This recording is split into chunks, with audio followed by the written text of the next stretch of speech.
Welcome to another moment with your girl Mo. Hey, with your girl Mo, yeah. Hello, hello, hello. Hey, Monica. Hi, Joy. I'm so excited. Oh my God, me too. So, welcome to another moment. Yes, I'm here. We're here, girl. We're doing this. We are doing it. We So are exciting. doing it. And it's so cool because what another moment is all about is being your best you. Okay. So the name Another Moment, the MOE in it stands for Measures of Excellence. Ooh, I like Not that. only that, like my nickname is Mo. So It's very appropriate. So I'm so happy to have you here to kind of kick this off, and I couldn't be to more excited present. about it. Yeah, Because you're my friend and you're so wonderful and so charismatic, and everything life has brought you up to this point. Thank and you. being in our humble Midwestern town with all your New York glory and having all your background and all that production, that I just really feel like this is your time, and I'm just humbled and honored that I get to be here. So well, you know thank what? you for having me. That means a lot. And because you know how I feel about you, right? My Joy Williams. And I would start singing my Joy to the World song, but I don't think people want to hear that. But one of the things I love about our connection is we have so much in common. I think a lot of times when you are a young woman or a youngish woman and you're a mom and you're a wife or an ex-wife, you know, we'll talk about that a little bit later. Sure. A business owner. We always have like all these different hats that we have to wear. Indeed. And a lot of times when we wear these hats, you lose your identity. Oh, so much. Yeah. So one of the things I want to talk about is identity. So before we start that, Joy, just tell us who you are. I know who you are, but tell the masses who the beautiful, clever, outgoing, the real woman who knows how to turn pain into purpose. Oh, tell us that gosh. story. Well, first of all, it's like really weird to hear myself described as that because number one, that's a beautiful way of putting it. I just feel like I'm this constant work in progress. And, you know, I owe all of it to God. And I'm so grateful, obviously, for that walk that I have with him, because to God be the glory. And that's the compass for my life, right? But I am like you said, young-ish woman, right? Born and raised in St. Louis, Missouri. But just in terms of who I am, my sister and I started up our own business within that, ran it, sold a company. We had a contracting company we sold for after 9 years. And then we invented a baby product that was a need of ours at the time. And we got a patent on that product. And now we have our own e-commerce baby products company. And the name of our company is NinniCo. Let me just tell you. So the name was, so I come from a mixed race background, right? So my father is a Black man who was born in 1939 in Mississippi. My mother is white. She's from Southern Illinois, but, you know, they met here in St. Louis, you know, when they were both here working or whatever later in life. But my father's mother, so my grandmother, my granny, God rest her soul, was the sweetest woman you ever met. She had 10 children. And of those 10 children, she breastfed them all. Oh, wow. So you're talking about the rural South. My grandmother was born in 1902. Wow. There wasn't much help for Black people at that time in our country, let alone African-American women. And my grandmother, you know, she had all of her children at home, birthed by a midwife. And she used to always refer to breastfeeding. So she passed away when I was 16, but I did get to have her for 16 years. She was 94 years old when she died. I don't think on her fattest day, she weighed over 100 pounds. Like, I mean, she was just like this tiny woman, right? And she was the mightiest force you've ever seen. She breastfed all her children. She always referred to breastfeeding as Ninni. Like, we got to give that baby some Ninni. And after we launched the product, we came to find out there was a lot of Southern women that referred to breastfeeding as Ninni. So the name of the company came from our grandmother. It was an ode to her. Now, ultimately, when my sister was breastfeeding her third son, he was exclusively breastfed. He wouldn't take a pacifier. My sister looked everywhere to find a pacifier because she also had a 2 and a 3-year-old at home. So her son, she'd take him to daycare. He would refuse to eat from a bottle all day. She'd bring him home after work, and they would sit on the couch, and he would just cluster feed. Wow. So after that, she was like, I'm basically immobile. When I get home, I can't do anything. So she was just like, there has to be a pacifier that more mimics the same shape, movement, feeling that baby experiences on the breast. That makes sense. Well, as she went around and looked at it, she was like, there is nothing. And it was kind of like a God-given revelation at that point where she came to me because we were already in business together. And she said, Joy, I think we should do this together. Let's invent a pacifier. Wow. She's like, I already know how it should look and feel. Now, of course, she told me that. And I'm thinking, who invents something? You know what I'm saying? Not me. I'm not an inventor. I'm just a mom, just a regular old Midwestern mom.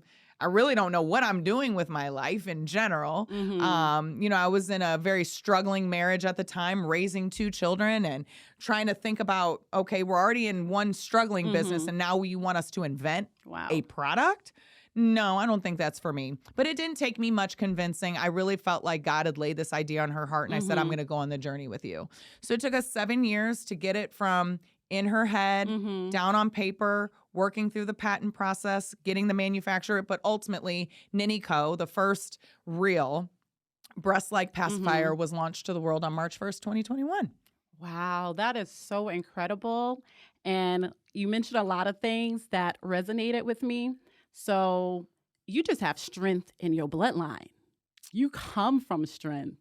Like, that is such a part of you. And I think a lot of times having all these different roles, like you said, like you have the business with your dad. And then when you started the pacifier business, you're picking from all these places to keep building your brand.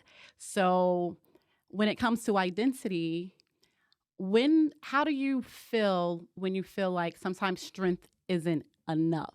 How do you build that up?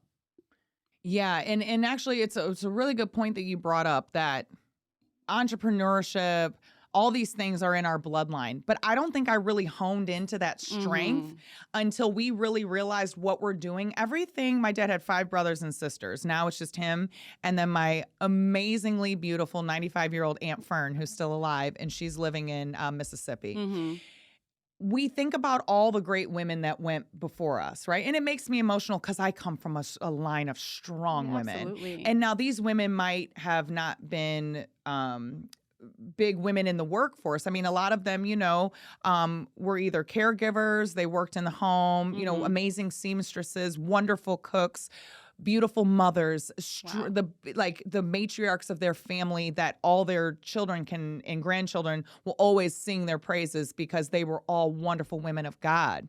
But then when I look at my dad's dad, who I never got a chance to meet, who was the first entrepreneur that I know of, he owned his own farm in Mississippi during a time that you're talking the Jim Crow era, when it was very uncommon for Black people to own their own land, but mostly they were into sharecropping. So to answer your question about as far as strength, I think that there was something in me, because when you have kind of reached the end of yourself, right?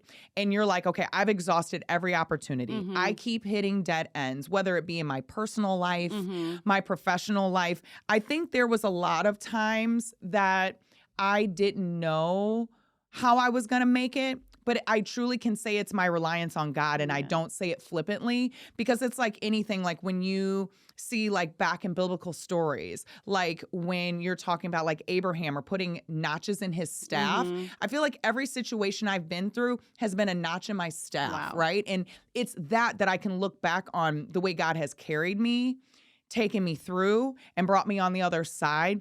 That's where my strength comes from. And I remember the God that delivered me from that thing and said that you're well able to deliver me from whatever I face the next. Absolutely. And that's so good and so important, because I think a lot of times as we discuss identity, people turn to different things. Sure. But what I realized was you don't get the notches in your staff from the man or the situation that went Absolutely. wrong. You don't get the notch in your staff from the substance that took you another day.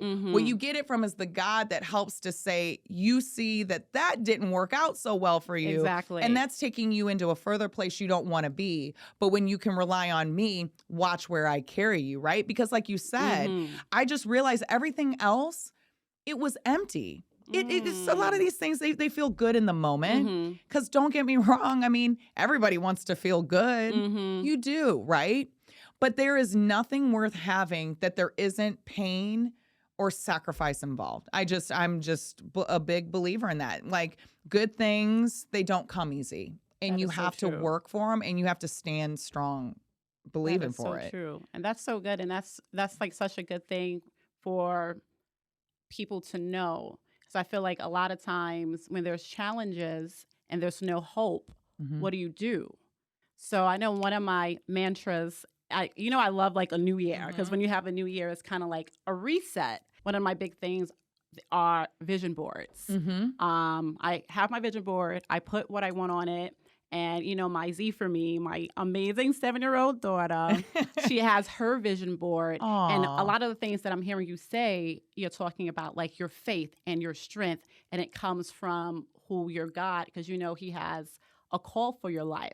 So you move different. You do. But in order to get to that point, you got to go through some things. You do. And it's not easy. So tell me a little bit about like the joy that people might not always see. Like when you mentioned about having like, personal things in your life that felt like a dead end. Yeah. Tell me about that moment a little bit, and how you kind of took the leap to the faith place. Let's call it the faith place. Okay. So and we're not here just to talk about cookie cutter things, right? Like, the fact of the matter is life is real. And I can honestly say that, I was raised in the church. My parents, raised my sister and I to be women of faith, right? That was hard. I think that for me, what I recognized as a child of a divorced home, everything I kind of thought my mom and dad to be, they were like these pillars. And now all of a sudden, my entire view of who I thought they really were started crumbling down. I started seeing their humanity, and they weren't superwoman and Superman anymore. But what I can say is that the things that I kind of started seeing them doing really made me question, like, I mean, I don't even know if this faith walk stuff is even real. Like, this is ridiculous. So I had my own kind of years, when I went into college.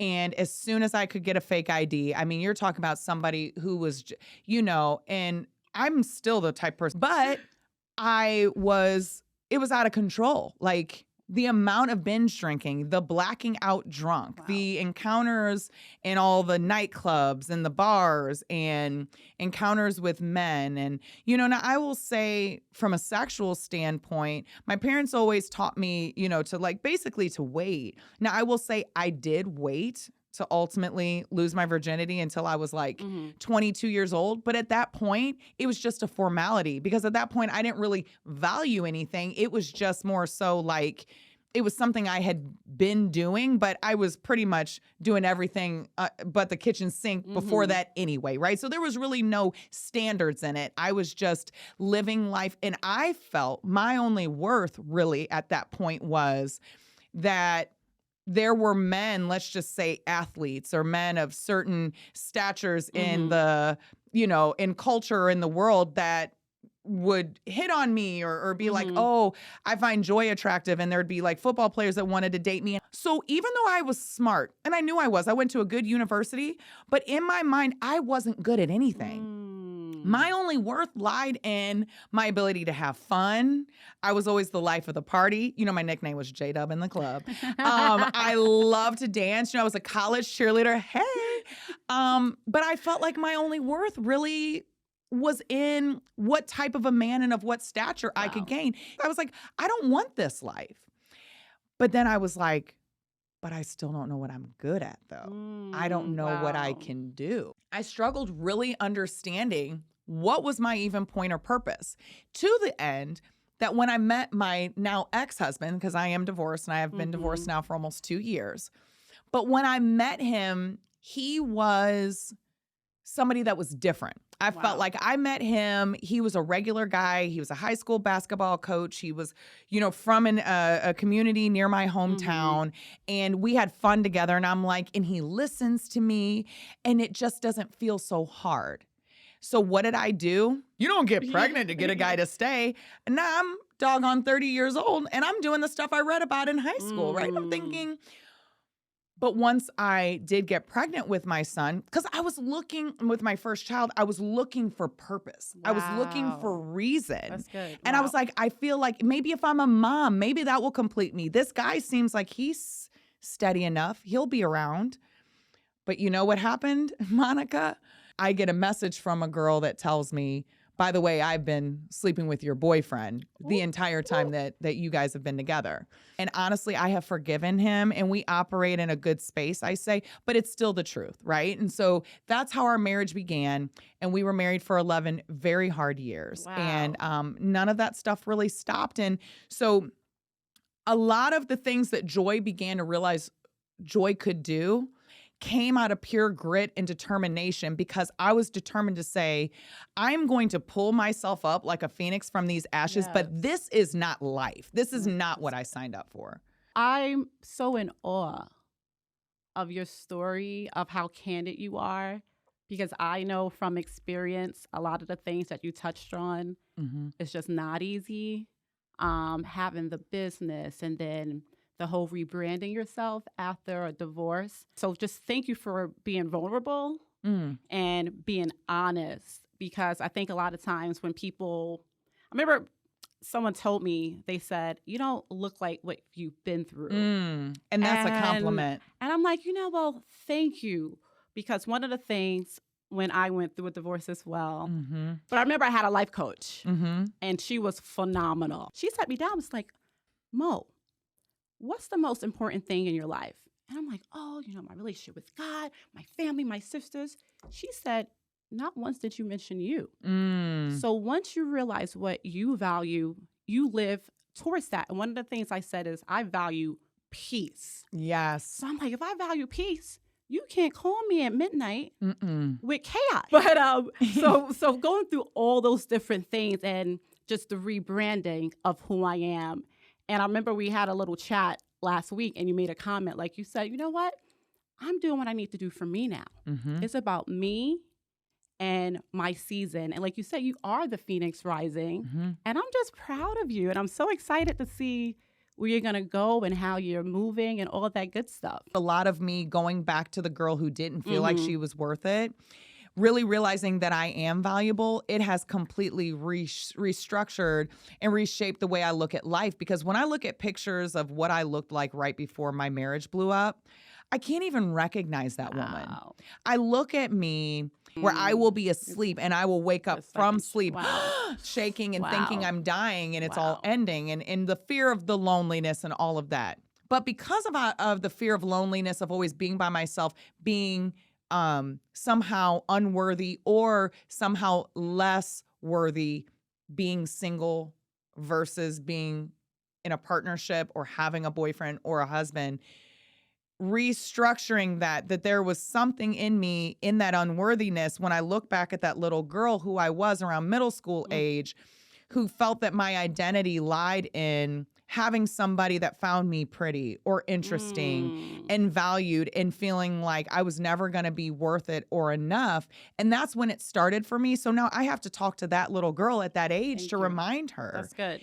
And back to your point about the peace is paramount for me. Come on. And if I don't have peace, even from my household being straightened up to the way that people interact with me, I'm not dealing with any yelling, no confusion. There is a way to deal with conflict, whether it be business or personal or whatever it is. We can come to a good conclusion, but we don't need chaos, right? Because that right there, that sends me into a state in which I can't be my authentic self. So Joy, listen, we are about to have, okay guys, so this is not, but we're going to do the moment of truth. So you're going to pick one piece of paper in here. All right, here's the moment of truth. What's the most embarrassing song on your playlist? New kids on the block had a bunch of Chinese food makes me sick. I think it's fine when a girl stopped by for the summer. New kids on the block. No, I'm gonna send it to you. Okay, I was gonna say I don't think I know that. Oh man, see what I get? See, you did. You That's what I just get. got outed. Doing my ski dance. Sorry. Okay, my question is, I feel my prettiest when? That's a good one. When I see myself and I can look and see the clarity in my eyes and I'm smiling, that's when I feel prettiest. I feel like I'm just being genuine and natural, and that Yeah. makes me feel prettiest. And then usually it doesn't hurt when you have the most adorable 3-year-old son that comes up to you and gives you a hug and says, "Mom, you're so beautiful." And he gives me the best kisses. And so that's when I feel my prettiest. Aw. Mhm. All right, so I am going to premiere the Push It Away. Mhm. So I got a little, I'm Oh. from Brooklyn, New York. They call me two-step because I'm not really a dancer like So they that. call me but the I got a little two-step. two-step. That's Yeah. all I got. I'm not like, but it's the push it away. You can't stay. Okay. So what are we pushing away Mm. that can't stay? Hey, push it away. You can't stay. Doubt. Okay. We can't stay. Yeah. Push it away. Is it my You turn? can't stay. Joy, turn. Take it. What am I pushing away? Negativity. Bye. Push it away. You You can't stay. Not at all. I'm also pushing away lack. Ooh. And that could be in any way, Any shape, or area. form. Pushing away anything that's not abundance. That's it. I'm Push pushing it it away. You Can't can't stay. stay. All right, Yes. girl. So we're getting ready to close out. Mm-hmm. But it's about to be nice outside. Yeah. Oh, it's so nice outside. So I'm about to push some of these calories away. You can't stay. Hey, and you definitely can't stay. Bye. And the carbs. Yeah. I'm just playing. Sometimes they're good. But anyway, this was so much fun. This was fun. And thank you for just being you. And Yeah. I think we had a moment. All right, guys, we're going to push it away. And that's a wrap. Welcome to another moment with your girl Mo. Hey, with your girl Mo, yeah.